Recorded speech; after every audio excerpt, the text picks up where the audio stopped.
Minyak goreng mulai langka di Kabupaten Teluk Bintuni. Bahkan harga jualnya kini mencapai Rp25.000 per liternya.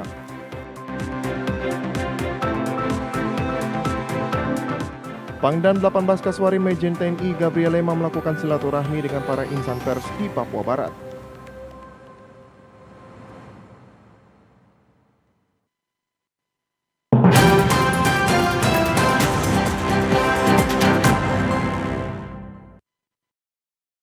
Salam jumpa pemirsa, senang sekali saya Esti Ika dapat kembali menjumpai Anda dalam program Berita Papua Barat hari ini. Sejumlah informasi di Papua Barat akan kami hadirkan untuk Anda.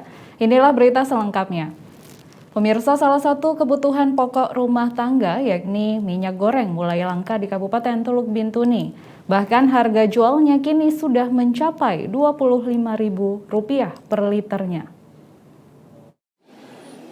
Kepala Dinas Perindakop dan UKM Teluk Bintuni, Julius Bandi, yang dikonfirmasi wartawan di ruang kerjanya Selasa 15 Maret 2022 membenarkan mulai langkanya minyak goreng di Bintuni. Bandi memastikan kelangkaan minyak goreng pasca pihaknya melalui bidang perdagangan bersama instansi terkait lainnya melakukan pengecekan di lapangan selama 2 hari. Dari pengecekan tersebut, Bandi menyebutkan bahwa kelangkaan minyak goreng di Bintuni terjadi lantaran menipisnya stok di sejumlah agen penyalur.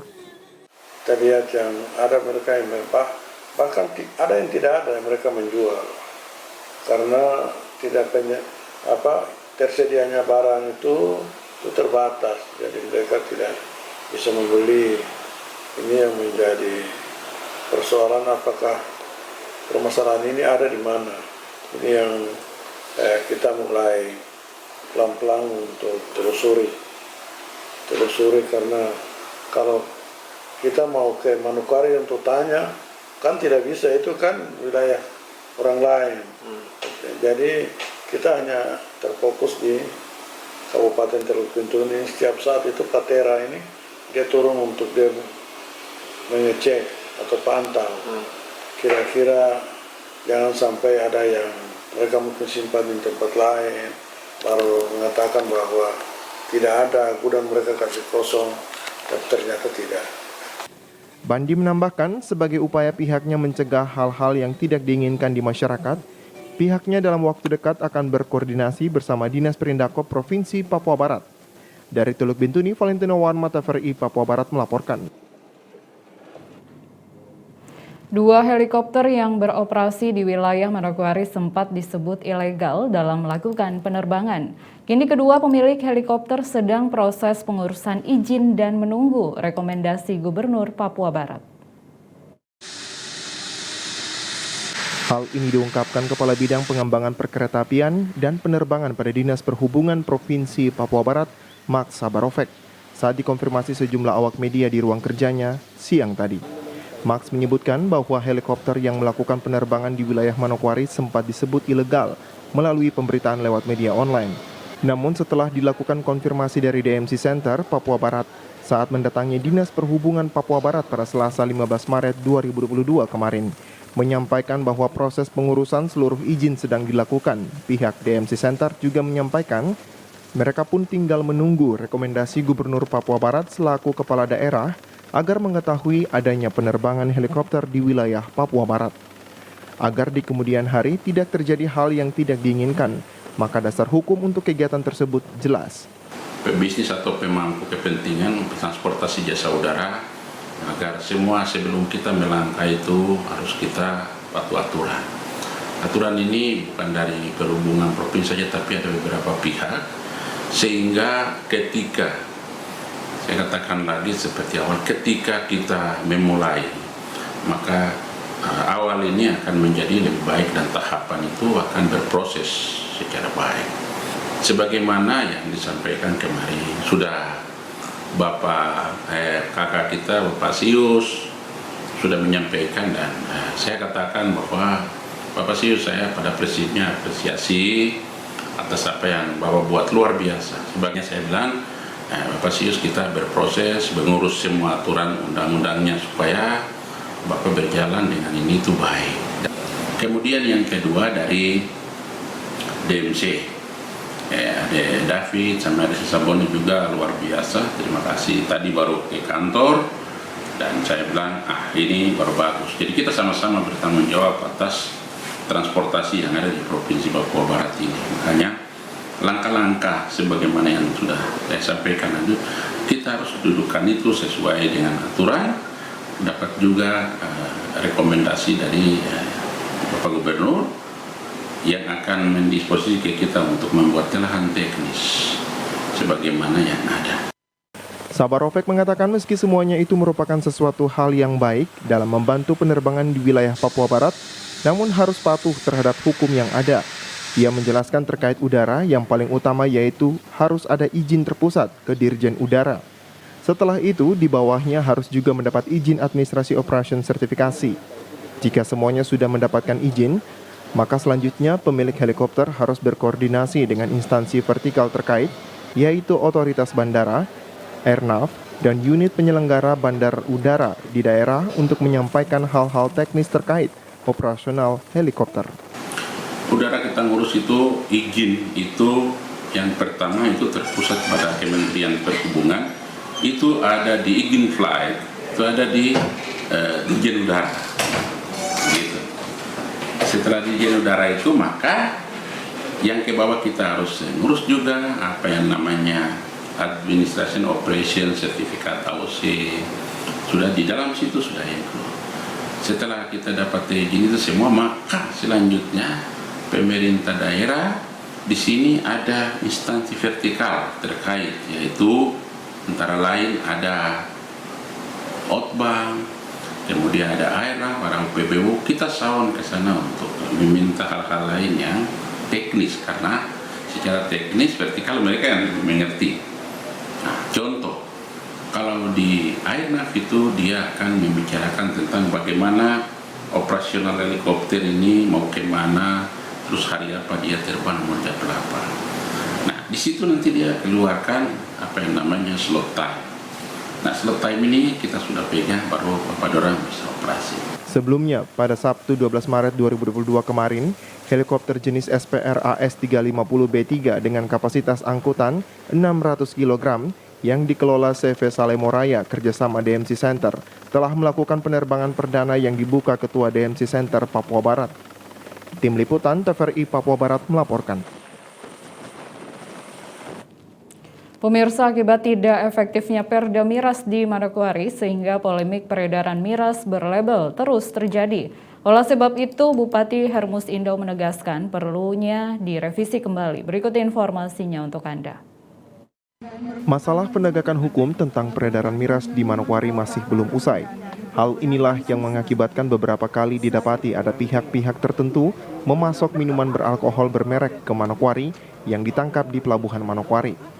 Menyikapi persoalan ini, Bupati Manokwari Hermus Indo Senin kemarin kepada awak media menjelaskan, jika pemerintah Kabupaten Manokwari tetap mendukung segala upaya yang dilakukan demi menjaga Manokwari dari ancaman minuman keras. Bupati menambahkan, peraturan daerah tentang peredaran miras di Manokwari sudah ada, namun belum efektif sehingga perlu direview kembali. Untuk melakukan review akan dibentuk tim satuan tugas. Pemda Kabupaten Manokwari telah berupaya untuk akan melakukan review terhadap Perda Miras secara keseluruhan dengan tentu juga membentuk satgas miras yang melibatkan seluruh elemen masyarakat di Kabupaten Manokwari, dan kita pastikan akhir bulan ini satgas ini sudah bisa beroperasi, dan juga upaya untuk review Perda Miras kita sedang melakukan kajian ulang. Kita memberikan wewenang kepada lembaga atau lembaga pendidikan tinggi, terutama Universitas Negeri Papua, untuk bisa melakukan kajian ulang terhadap revisi Undang-Undang Perda Miras di Kabupaten Manokwari. Lebih lanjut ditegaskan oleh Bupati bahwa perda yang mengatur tentang peredaran miras di Manokwari masih berlaku. Apabila ada informasi bahwa perda sudah tidak berlaku, maka itu merupakan pernyataan yang keliru. Sebab apabila perda tidak diberlakukan, maka akan diputuskan melalui peraturan daerah. Pernyataan yang salah. Perda ini masih berlaku karena belum dicabut atau dibatalkan dengan perda. Kalaupun itu undang-undang itu dinyatakan tidak berlaku, kecuali DPRD Kabupaten Manokwari sudah menerbitkan perda yang sama untuk membatalkan bahwasannya perda itu tidak berlaku. Nah, perda ini masih berlaku tetapi belum efektif. Nah, karena belum efektif perlu kita lakukan kajian ulang untuk melakukan revisi terhadap substansi yang kita berharap bisa membuat pengendalian miras di Kabupaten Manokwari ini bisa kita lakukan dengan baik. Begitu, Pemda Manokwari siap membentuk tim Satgas yang melibatkan beberapa lembaga sehingga perda miras dapat efektif kembali, karena di dalam perda tersebut tentu memuat tentang aturan peredaran yang tentu bertujuan menciptakan kota Manokwari yang aman dari ancaman minuman keras. Arina Irianan, TVRI Papua Barat melaporkan. Pemirsa, tahun 2023 hingga tahun 2026, OPD di seluruh provinsi Papua Barat diharapkan dapat menyusun rencana pembangunan selama 5 tahun ke depan. Akibat tidak ada OPD yang menyusun rencana pembangunan tahun 2023, OPD tersebut maka tidak ada anggaran yang dikelola. Saat ini pemerintah Provinsi Papua Barat sedang menyusun rencana strategis pembangunan selama 5 tahun ke depan, dari tahun 2023 hingga 2026. Karena penyusunan Renstra tahun ini tidak mengacu pada visi dan misi gubernur dan wakil gubernur, diharapkan peran aktif setiap OPD untuk menyusun Renstra OPD tersebut. Asisten 2 Bidang Perekonomian dan Pembangunan mengatakan, DPA sudah dibagi dan sudah ada kegiatan di setiap OPD sudah berjalan. Menyangkut pengadaan, setiap OPD dapat menginput ke aplikasi Sistem Informasi Rencana Umum Pengadaan berbasis web pada Biro Pengadaan Barang dan Jasa, agar proses kegiatan dapat lebih cepat berjalan sehingga penyerapan dapat lebih baik. Hal lain juga disampaikan terkait proses perencanaan pembangunan selama 5 tahun dari tahun 2023 hingga 2026.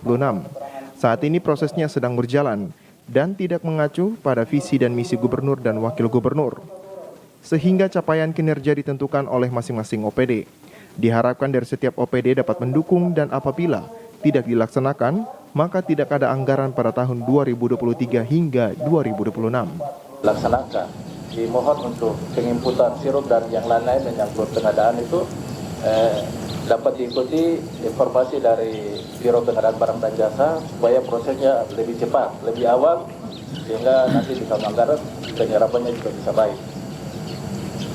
Lalu yang berikut, selain kita akan melaksanakan DPA itu, tetapi juga kita sudah mulai dengan proses perencanaan. Nah, sekarang sementara dalam penyusunan Renstra atau sekarang ada penyusunan rencana pembangunan yang tentu saja tidak menggunakan visi dan misi, karena 2023-2026 itu tidak ada gubernur, wakil gubernur terpilih. Belajar dari pengalaman yang lalu, diharapkan kemudian nanti capaian kinerja itu nanti ditentukan oleh masing-masing OPD. Berapa capaiannya akan dia lakukan di 5 tahun ke depan. Agar semua perencanaan pembangunan dan juga capaian yang ditargetkan dari setiap OPD dapat berjalan dengan baik di tahun 2023 hingga tahun 2026 mendatang, maka diharapkan ada kerjasama yang baik antara pimpinan, pegawai dan juga staf di setiap OPD di lingkup pemerintah Provinsi Papua Barat. Jimmy Tabisu, TVRI Papua Barat melaporkan. Informasi selanjutnya akan hadir setelah jeda berikut ini, tetaplah bersama kami.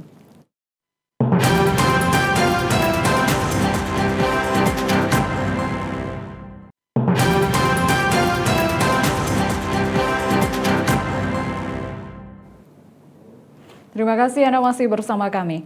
Pemirsa, Pangdam 18 Kasuari, Majen TNI Gabriel Lema melakukan silaturahmi dengan para insan pers di Papua Barat. Pangdam menyebut Pers selama ini merupakan keluarga dan bagian dari Kodam 18 Kasuari. Bertempat di Officer Mes Kasuari Makodam pagi tadi, Pangdam 18 Kasuari Majen TNI Gabriel Lema bersama Kasdam Kasuari dan sejumlah pejabat utama menggelar coffee morning bersama insan pers di wilayah Papua Barat. Majen TNI Gabriel Lema beserta seluruh prajurit menyampaikan terima kasih kepada PWI Papua Barat yang telah mendukung Kodam 18 Kasuari selama ini. Meski judulnya hanya coffee morning, namun tentunya dirinya melihat insan pers di Papua Barat khususnya di Manokwari merupakan keluarga. Majen berharap melalui keluarga ini adalah menjadi dasar untuk prajurit di Kodam 18 Kasuari dalam setiap kegiatan yang sudah berlangsung sampai saat ini.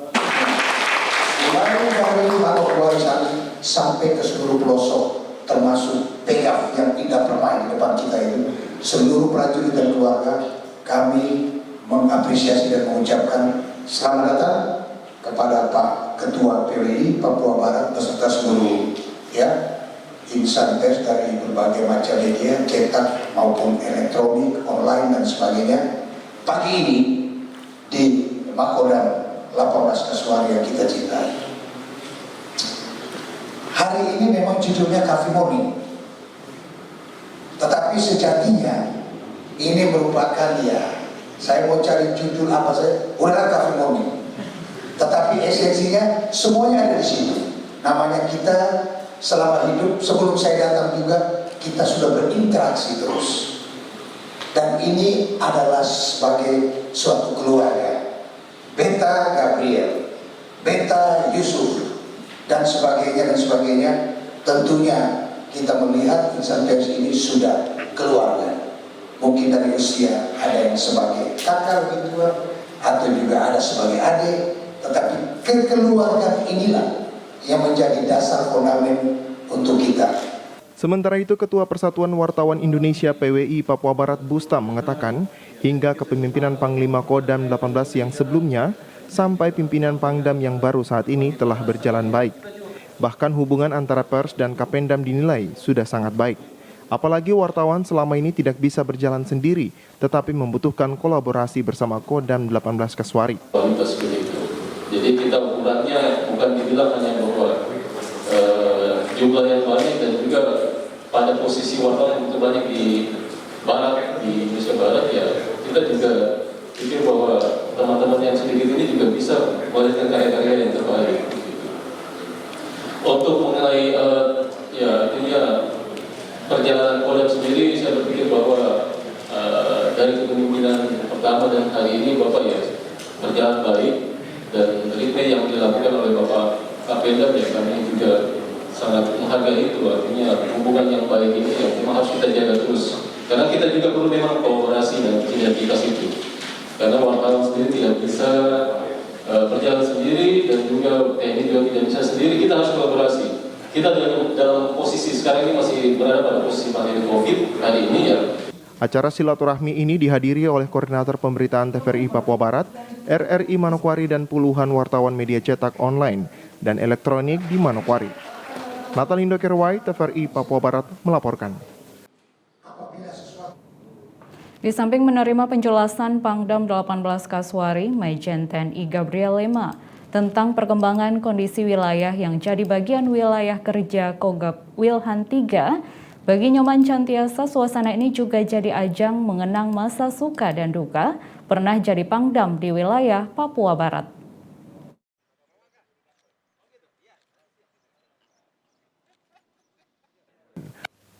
Di samping menerima penjelasan Pangdam 18 Kasuari, Majen TNI Gabriel Lema tentang perkembangan kondisi wilayah yang jadi bagian wilayah kerja Kogab Wilhan 3. Bagi Inyoman Santiasa, suasana ini juga jadi ajang mengenang masa suka dan duka pernah jadi Pangdam di wilayah Papua Barat. Hal ini disampaikan Pangkogab Wilhan 3 saat memberikan arahan kepada seluruh komandan dan Kabala Kodam di ruang Yuda Makodam 18 Kasuari. Legend Inyoman Santiasa mengatakan, Kodam 18 Kasuari membuat dirinya merasa terharu. Menurut Inyoman Santiasa, begitu banyak suka dan duka yang ia dapatkan di Kodam 18 Kasuari. Saya memasuki Kodam ini luar biasa. Karena apa? Saya langsung teringat beberapa waktu yang lalu, walaupun sudah 2 bulan saya tinggalkan Kodam 18 Kasuari. karena begitu banyak ya, suka dan duka ya, bersamaan ya, kerjasama ya, silaturahmi, kegembiraan. Sebelum menyampaikan paparan terkait kondisi Satuan Kodam 18 Kaswari, Pangdam dalam sambutannya mengatakan secara pribadi dan keluarga besar Kodam mengucapkan terima kasih kepada Pangkogap Wilhan III karena merupakan suatu kehormatan bagi Kodam. Dalam pelaksanaan kunjungan kerja Bapak untuk kita jadikan pedoman dalam pelaksanaan tugas ke depan. Kami menyadari bahwa hal yang harus dibenahi dan diperbaiki sebagai satuan yang muda ini dalam usia ini seperti yang Bapak pada saat serah terima dari kami. Ya, Panglima harus bergerak cepat agar posisi satuan ini ya tidak boleh ketinggalan dan harus sama dengan kodam-kodam yang lain. Tepuk tangan lagi. Usai menerima paparan Pangdam 18 Kaswari, Pangkogap Wilhan III kemudian meninjau pembangunan Pura Kesatria Santi Buana yang berada di Kompleks Makodam. Saat menjabat Pangdam, Nyoman Santiasa peletak batu pertama pembangunan pura tersebut. Tim Liputan melaporkan. Perjanjian kerjasama antara Pemda Teluk Bintuni dan Petrotekno terkait Pusat Pelatihan Industri dan Migas atau P2 Tim yang dimulai sejak tahun 2018 akan berakhir pada tanggal 22 Agustus 2022 mendatang. Yang kami katakan. Kendati berakhirnya masa kontrak yang tersisa 5 bulan lagi, namun kegiatan pendidikan dan pelatihan bagi para siswa di P2 Tim tetap berjalan normal. Hal ini dikatakan Kepala Dinas Perindakop dan UKM Teluk Bintuni, Julius Bandi, kepada wartawan saat dikonfirmasi di kantornya pada Selasa kemarin.